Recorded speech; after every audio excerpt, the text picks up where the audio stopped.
जिंदगी का टेंशन खत्म करने वाली कहानी। बस धैर्य और शांति से पढ़े, काफी अच्छा महसूस करेंगे। एक व्यक्ति काफी दिनों से चिंतित चल रहा था, जिसके कारण वह काफी चिड़चिड़ा तथा तनाव में रहने लगा था।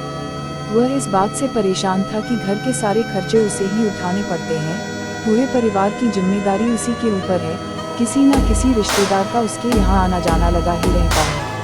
इन्हीं बातों को सोच कर वह काफी परेशान रहता था तथा बच्चों को अक्सर डांट देता था तथा अपनी पत्नी से भी ज्यादातर उसका किसी न किसी बात पर झगड़ा चलता रहता था। एक दिन उसका बेटा उसके पास आया और बोला, पिताजी मेरा स्कूल का होमवर्क करा दीजिए।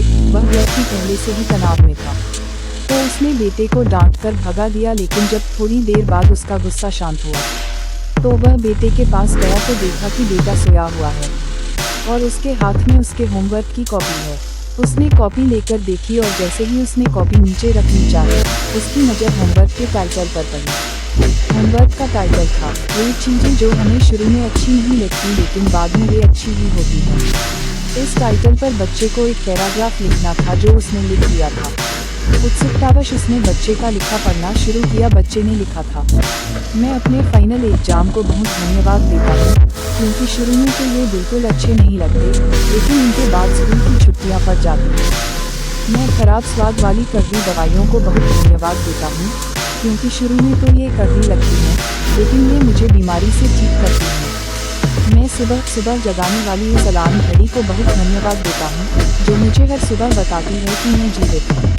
मैं ईश्वर को भी बहुत धन्यवाद देता हूँ, जिसने मुझे इतने अच्छे पिता दिए, क्योंकि उनकी डांट मुझे शुरू में तो बहुत बुरी लगती है, लेकिन वो मेरे लिए खिलौने लाते हैं, मुझे घुमाने ले जाते हैं और मुझे अच्छी अच्छी चीज़ें खिलाते हैं। और मुझे इस बात की खुशी है कि मेरे पास पिता हैं, क्योंकि मेरे दोस्त सोहन के तो पिता ही नहीं हैं। बच्चे का होमवर्क करने के बाद वह व्यक्ति जैसे अचानक नींद से जाग गया हो। उसकी सोच बदल सी गई।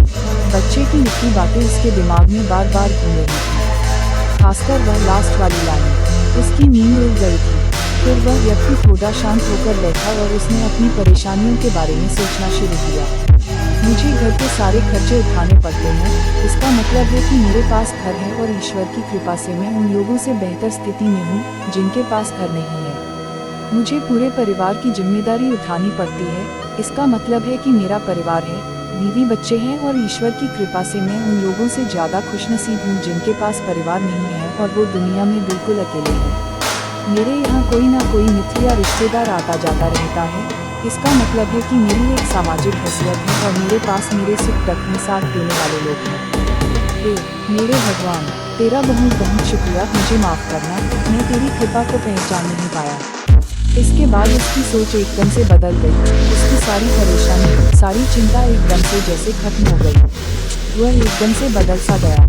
वह भागकर अपने बेटे के पास गया और सोते हुए बेटे को गोद में उठाकर उसके माथे को चूमने लगा और अपने बेटे को तथा ईश्वर को धन्यवाद देने लगा। हमारे सामने जो भी परेशानियां हैं, हम जब तक उनको नकारात्मक नज़रिए से देखते रहेंगे तब तक हम परेशानियों से घिरे रहेंगे, लेकिन जैसे ही हम उन्हीं चीज़ों को, उन्हीं परिस्थितियों को सकारात्मक नज़रिए से देखेंगे, हमारी सोच एकदम से बदल जाएगी। हमारी सारी चिंताएं, सारी परेशानियां, सारे तनाव एकदम से खत्म हो जाएंगे और हमें मुश्किलों से निकलने के नए नए रास्ते दिखाई देने लगेंगे।